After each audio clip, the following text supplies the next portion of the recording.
sistemas electorales determinan las reglas a través de las cuales los electores pueden expresar sus preferencias políticas y a través de las cuales es posible convertir votos en escaños parlamentarios, en caso de elecciones parlamentarias, o en cargos de gobierno, en caso de elecciones para presidente, gobernador, alcalde, etc. Dieter Nolen.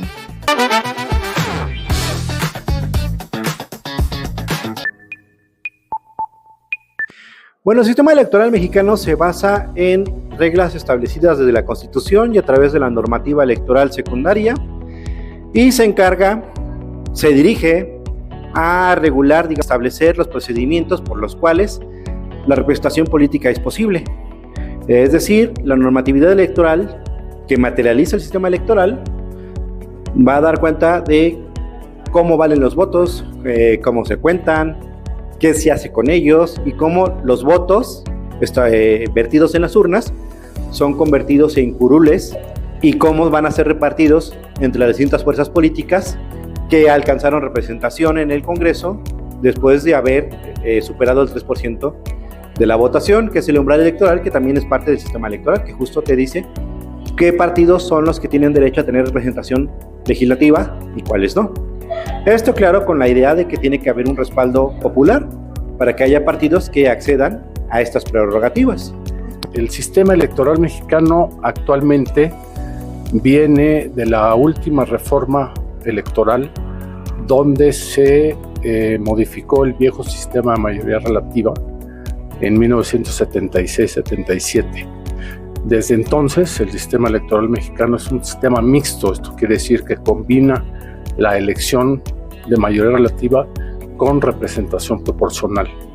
Y actualmente tenemos 300 diputados de mayoría relativa y 200 de representación proporcional por un método que se conoce como de cociente natural. Es una fórmula para hacer una división entre el número de diputados que se van a repartir por representación proporcional y el número de habitantes y de electores. El sistema electoral mexicano es uno de los sistemas electorales más complejos del mundo. Primero porque es un sistema mixto, es decir, hay diputaciones de mayoría relativa y hay diputaciones de representación proporcional, lo mismo en la Cámara Alta, pero esto se complejiza porque hay 33 capas. La primera capa es la capa nacional, es decir, la Cámara de Diputados y Diputadas y el Senado de la República. Y cada una de las entidades federativas, incluyendo la Ciudad de México, tiene una cámara baja o una cámara de representantes que también funciona en un sentido mixto. Por ejemplo, la Ciudad de México es 50% mayoría relativa y 50% representación proporcional. De eso solo hablamos del poder legislativo. Tenemos un sistema presidencial. El sistema presidencial hace que el poder ejecutivo emane del voto popular directamente y no del legislativo como en los países parlamentarios.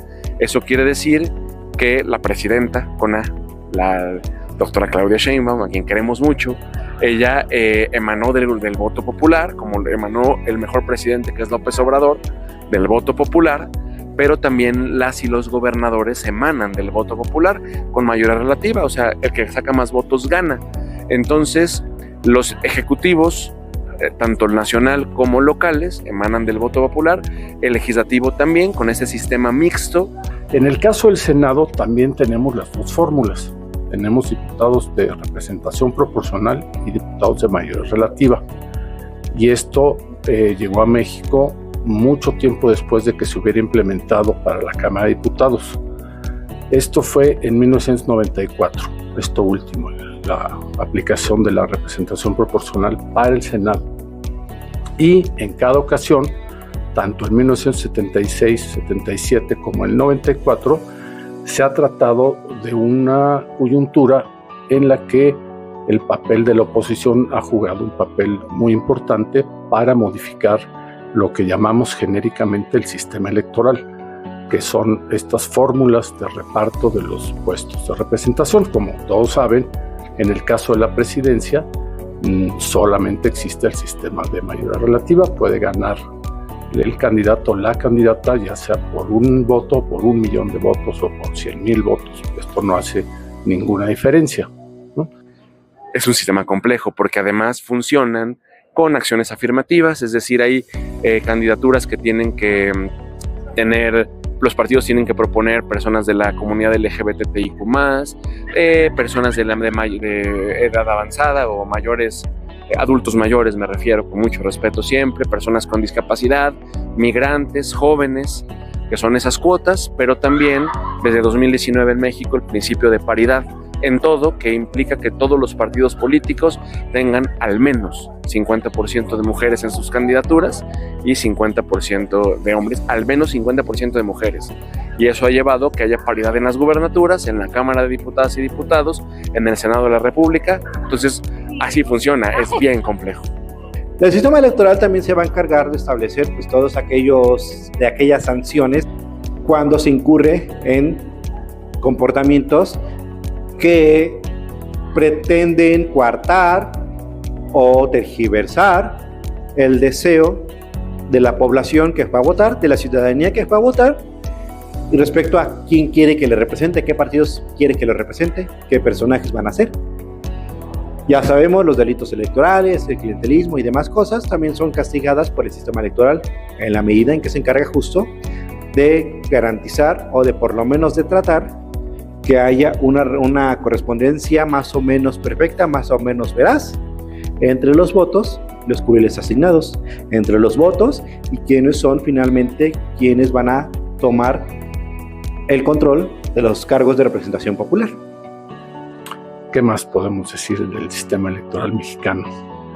Pues que ha tenido una estabilidad longeva, en realidad ha sido una salida para ciertas coyunturas de carácter político, de conflicto entre la oposición y el partido en el gobierno, y acabamos de pasar recientemente en México, hace unos meses, una discusión que versó alrededor de la posible reforma electoral, que fue planteada por el expresidente López Obrador y que no pudo ser discutida y revisada en la Cámara de Diputados por diversas razones. En todo caso, sabemos que la presidenta Sheinbaum volvió a enviar una iniciativa de reforma electoral y esto iba a tener impacto en el sistema vigente.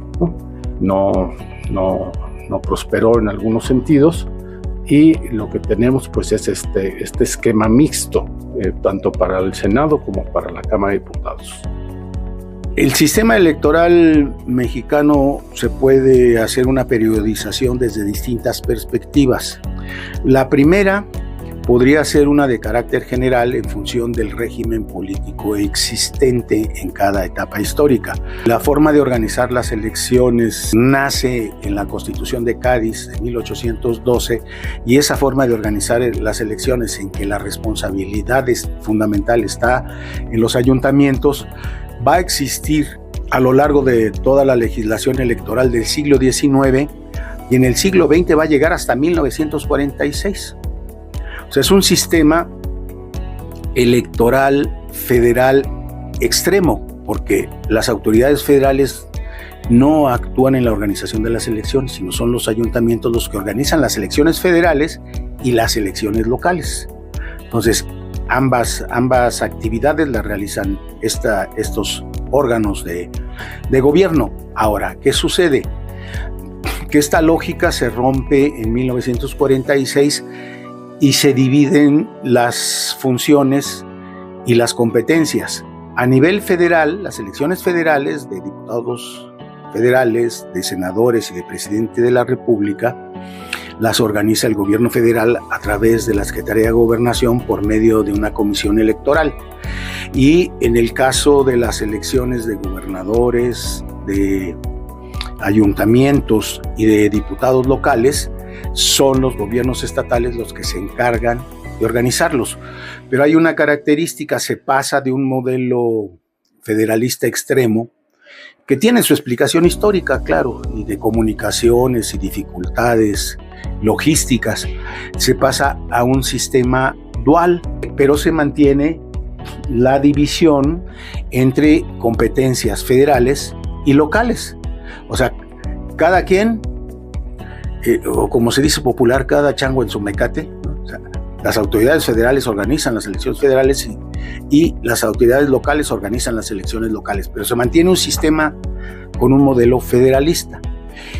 Desde esta perspectiva de la autoridad organizadora, esta lógica va a sobrevivir hasta 2014. Va a transitar del régimen autoritario, priista, con sistema de partidos hegemónico, y va a llegar a la alternancia en el año 2000. Va a sobrevivir la alternancia, pero es hasta el año de 2014, como una consecuencia de la elección presidencial de 2012, en que el PAN pierde o se considera el perdedor de las elecciones, derivado de la operación política de los gobernadores en las elecciones de la presidencia de la República para favorecer al PRI, en que empujan una reforma centralista, mermando las atribuciones de las entidades federativas para organizar las elecciones. Y hay aspectos muy relevantes que eran función y competencia de los organismos electorales locales, de los institutos electorales de las entidades federativas, que son absorbidas por el INE a partir de 1914. Solo como ejemplo mencionaré la capacitación electoral, la instalación de casillas. Nada más que el INE, con un espíritu centralista, llega al extremo de, desde mi punto de vista, violar la propia Constitución y la ley, y llega hasta revisar el diseño de las boletas electorales que no tienen atribución explícita el INE para realizar estas actividades, y otras muchas. Y además se crean figuras para que el INE pueda atraer la organización de las elecciones estatales. Está el caso de Colima, que me tocó vivir cuando fui consejero del INE, en que el INE atrajo esta elección deslegitimando totalmente al Instituto Electoral del Estado, ¿no? Este modelo, que nace en 2014, además le da la atribución al INE de elegir a los consejeros de las entidades federativas. Esta atribución del INE es una atribución que, desde mi punto de vista, rebasa el sistema federal mexicano. Es una intromisión en asuntos internos de los estados, con el argumento de sacar de la influencia de los gobernadores a los institutos electorales de los estados. No se puede sacar a un gobernador del juego político en su entidad federativa. Y no estamos hablando necesariamente de acciones de carácter ilegal, porque obviamente pues, un gobernador tiene una presencia en su estado, hay políticas públicas por él impulsadas que benefician a ciertos sectores sociales, o también hay disgustos de ciertos sectores sociales con el gobernador. Un gobernador no puede controlarlo todo, pero el argumento era de que estaban dominando a los institutos estatales locales y que por eso había que acotar la influencia de los gobernadores. Y no hay tal. Una atribución que se distribuía en 31 congresos estatales y la Asamblea Legislativa del Distrito Federal en aquel entonces, pasa a ser concentrada en un órgano de 11 personas, en donde, claro que hay política, pues es un espacio de decisión política, pues hay política. Hay juego de intereses, claro que hay juego de intereses. Hay interferencia o intenciones de incidir en las decisiones de los gobernadores, claro que las hay. Hay presiones de servidores públicos a nivel federal, claro que las hay. O sea, hay presiones de las dirigencias de los partidos políticos, pues claro que las hay. O sea, es ingenuo pensar que en un espacio de toma de decisiones políticas no va a haber presiones políticas. El asunto es de que en el pasado la integración de los consejos generales de los institutos electorales de las entidades federativas estaba en manos de cada congreso de cada estado. Entonces estos congresos tenían un equilibrio político que es distinto al equilibrio federal. Cada estado tenía un equilibrio particular, porque en un estado gobierna un partido, en otro estado gobierna otro partido, en el partido que gobierna, en un estado donde el miembro de un partido es gobernador, pero luego no tiene la mayoría en el Congreso, entonces tiene que negociar con el Congreso. Pero los institutos locales, con el famoso método del cuotismo, que yo no lo veo tan negativo, porque pues eso se daba, se siguió dando y se sigue dando, porque pues, hay unas cuotas para los partidos, nada más que la diferencia del pasado, de 2014 hasta 2018, es que pues el día de hoy pues, hay una coalición dominante integrado por los partidos de la 4T, que pues son los que deciden quiénes van a ser consejeros. ¿Eso está bien, está mal? No es un asunto de una valoración moral, es una realidad política. En el pasado había un mayor equilibrio entre las fuerzas políticas que los obligaba a negociar y a ponerse de acuerdo y a vetar o no vetar a candidatos. Pero el día de hoy hay una mayoría abrumadora, pues tienen la mayoría calificada en la Cámara de Diputados y deciden por sí mismas esta coalición. Entonces, el tema del cuotismo sigue existiendo, nada más que de ahora de manera mayoritaria y favorable, pues obviamente a la mayoría parlamentaria que existe. Entonces, es engañarse. Desde mi punto de vista, desde la elección de los institutos electorales, o sea, y organizativo, me parece que volver al modelo en que fuera en los estados donde se decidiera los integrantes de los institutos electorales de los estados sería lo más saludable. Voy a poner un ejemplo rancheros. Cuando a mí me tocó estar en el INE, estuvimos a punto de nombrar a un matrimonio de consejeros a los dos. ¿Por qué esa razón? Pues porque los consejeros del INE no sabíamos que eran matrimonio, ¿no? En cambio, si hubiera sido el Congreso local, pues ellos desde el inicio hubieran sabido que quién está casado con quién. Digo, en los espacios políticos más limitados, pues se conoce la clase política y se crea un equilibrio particular. Ese es un aspecto importante. El otro aspecto es que se ha pervertido la concepción de ser consejero electoral y se ha convertido en un escalón de una carrera burocrática. Y se ha olvidado el origen. El origen era elegir a personas que le dieran legitimidad al organismo que tenía que instrumentalizar la elección. Ese era el objetivo. ¿Y lo que sucedió? Pues eso se perdió. Ahora es un escalón en una ruta burocrática y llegan personas que no tienen ni conocimiento del sistema político, que no tienen relaciones políticas y eso complica mucho las funciones de estos institutos. Otro aspecto es cuál es el objetivo del sistema, que se elija al candidato que tenga mayoría de votos. Ese es otro aspecto u otro ángulo desde el cual se puede ver el sistema electoral. Y en este caso, el sistema electoral funciona y funciona bien. Hasta el momento gana el que gana. No hay realmente elementos de prueba de que desde la institución del Estado, que es el INE, o los institutos electorales de los estados, se lleven a cabo acciones que vayan en contra de la voluntad popular, en contra del voto popular. Eso no se ha demostrado. De repente, pues los perdedores siempre se quejarán o encontrarán deficiencias.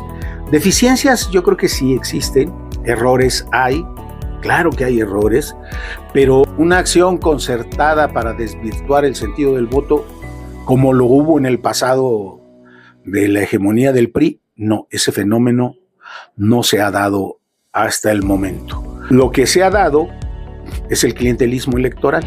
¿Quién tiene una clientela más grande? Pues el partido que tiene más recursos, el que tiene mejores posiciones. Ustedes dirán, ¿se puede acusar a Morena de ser culpables del delito? No, pero son todos los partidos. Yo preguntaría, en Guanajuato, pues era el PAN, ¿no? En Coahuila es el PRI el que tiene toda una estructura y una organización de carácter electoral que pues le opera a su favor. Coahuila, digamos, es el último bastión priista, ¿no? Y están atrincherados ahí con todo. Y que se utilizan las políticas públicas para conseguir clientelas electorales, todos los partidos lo hacen, a todos los niveles, a nivel federal, a nivel estatal, a nivel municipal, todos. Pero la función de organizar la votación, de contar los votos y darle el triunfo a quien obtenga la mayoría, creo que ahí el sistema electoral ha funcionado y ha estado funcionando. Ahora, ¿hay riesgos? Sí, hay riesgos porque se carga de responsabilidades a los organismos electorales. que eso va a estar en discusión ahora, el tema de posponer la elección judicial. Pero cargarlo de las elecciones federales y de las elecciones locales, de los cargos de representación popular, pero además cargarlos con la elección de los jueces federales y con la elección de los jueces locales, y luego con la revocación de mandato, porque algunos estados también ya tienen la revocación de mandato, pues eso sí es un exceso que sí puede hacer que se dificulte el buen funcionamiento en la organización de las elecciones, y eso sí sería sumamente delicado, porque aparte de elegir a los representantes populares, las elecciones tienen una función esencial, que es distribuir el poder, pero distribuir el poder legal, legítima y pacíficamente, y ese es un objetivo esencial que hasta el momento se ha cumplido. Cargarlo de responsabilidades puede poner en riesgo ese objetivo esencial. Hola, ¿qué tal? Muy buenas tardes, días, noches, depende de la hora en que nos estén viendo. Recuerden que hoy es la tercera sesión que tendremos y hoy vamos a hablar de un tema muy importante, del sistema electoral. ¿Cómo funciona el sistema electoral? Este es un tema complejo, es un tema que les va a apasionar a muchos, que tal vez a algunas otras personas no les sea tan interesante, pero sí lo es para la nación, sí lo es para la continuidad, no solo de la Cuarta Transformación, sino para la continuidad misma del desarrollo histórico de nuestro país. Es por eso que, como habrán visto en los videos, en las cápsulas que se grabaron en esta ocasión, fue con especialistas. Se trató de buscar a los especialistas en el tema que nos pudieran brindar una mayor claridad respecto a él. ¿Por qué? Porque su complejidad no radica en la teoría, sino que radica en los tecnicismos, radica en la reformulación que se hace constantemente, y además del recorrido histórico que hace uno de los entrevistados, también es el recorrido que lleva en cuanto a la legislación, cómo se va modificando, cuántas reformas ha tenido. Ha quedado esclarecido con las entrevistas que se hicieron a estos profesionistas. Me limitaré a comentarles una frase y de ahí partir a esta última reforma que se hizo hace apenas unas semanas. La frase es de Dieter Nolen y esta nos dice: los sistemas electorales determinan las reglas a través de las cuales los electores pueden expresar sus preferencias políticas y a través de las cuales es posible convertir votos en escaños parlamentarios. Esto en caso de elecciones parlamentarias o donde existe el parlamentarismo, o en cargos de gobierno. Esto en caso de elecciones por presidente, gobernador, alcalde, etcétera. Es decir, donde está el presidencialismo presente, como es nuestro caso. Pero ¿qué quiere decir? Esta frase es muy potente porque Nolen nos dice que determinan las reglas. ¿Determinan las reglas de qué? ¿De un juego para qué? Aquí nos deberíamos de preguntar, ¿esas reglas a quién benefician? ¿Para qué sirven? ¿En qué se sustentan? Y hemos visto, como les dije, que apenas hace un par de semanas se dio la aprobación y la discusión misma de la reforma que se hace al artículo 41, la cual fue aprobada en el Senado, la reforma que se hace al artículo 41, donde se dice que se debe de meter en un inciso, en el apartado 6, en un nuevo inciso, la nulidad de la elección en caso de injerencia extranjera. Esto es muy útil en esta época, en esta fecha, porque han salido ya documentos, audios, han salido elementos que a nosotros nos dan la certeza. El país vecino va a intervenir en nuestras elecciones y lo que se trata de hacer es blindar al pueblo, no blindar como se trata de manifestar en los medios de comunicación más populares, no solamente para un sentido partidista ni para un sentido de grupo, no se trata de ello,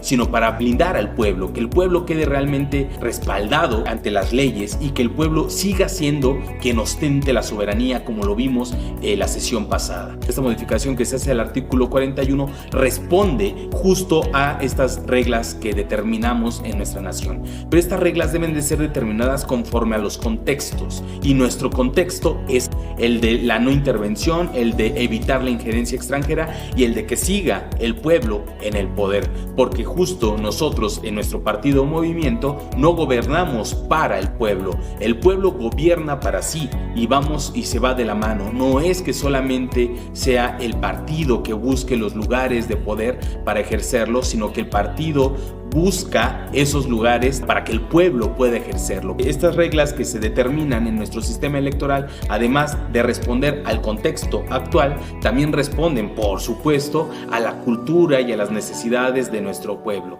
También responden a esa demanda histórica de democracia que ha tenido nuestra nación desde sus orígenes, desde que nace el Estado mexicano.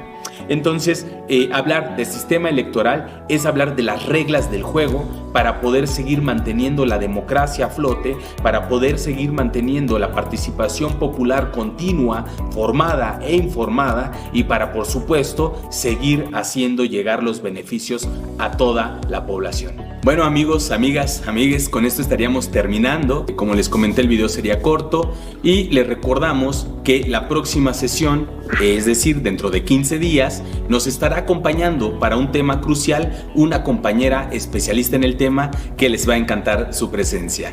Que tengan muy buenas tardes, muy buenos días o muy buenas noches. Hasta luego.